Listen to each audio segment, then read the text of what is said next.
Samantala, bakit hindi raw ipatawag din ng Kamara ang tanggapan ni Pangulong Ferdinand Marcos Jr. na may bilyon-bilyong confidential funds? Iyan ang ipinunto ni Vice President Sara Duterte kasunod ng pagpuntirya ng mga kongresista sa Office of the Vice President sa paggastos ng nasabing pondo. Si Jason Rubrico magbabalita.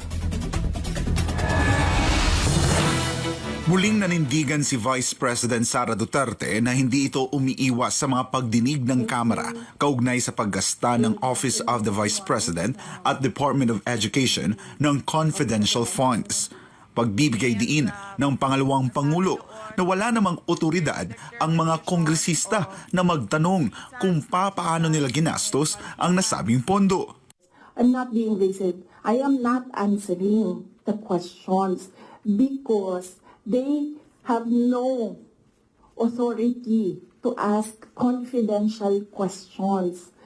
I am answering questions about the use of the money in the Commission on Audit. We have fully cooperated with the audit process of the Commission on Audit, who has the sole jurisdiction to ask questions about the use of confidential funds. Paliwanag pa ni VP Sara na hindi talaga siya sasagot sa mga tanong ng Kamara patungkol sa CONFI funds dahil makukompromiso aniya ang national security.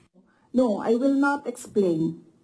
I will not give an explanation because it will entail that I explain intelligence operations which will compromise officers who do intelligence operations. It will really compromise how they work. So no explanation will be given to the members of the House of Representatives. Pagbibigay diin pa ng bise na kung talagang nais makagawa ng batas ang mga kongresista patungkol sa paggastos ng confidential funds, bakit aniya ang kanyang tanggapan lang ang pinupuntirian ng mga ito? You do not target one office and terrorize and torment the employees of that office.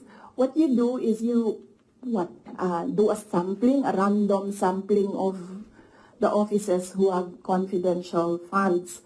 Why not call the Office of the President, who has billions and billions of confidential funds, if you want to legislate about confidential funds? Malinaw aniya na ang ginagawa ng Kamara laban sa OVP ay isang political attack.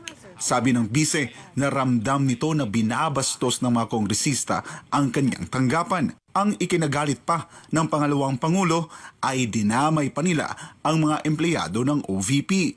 So dyan ako medyo pumapalag. Wala namang problema kung atakihin ninyo ako kasi politiko naman talaga ako.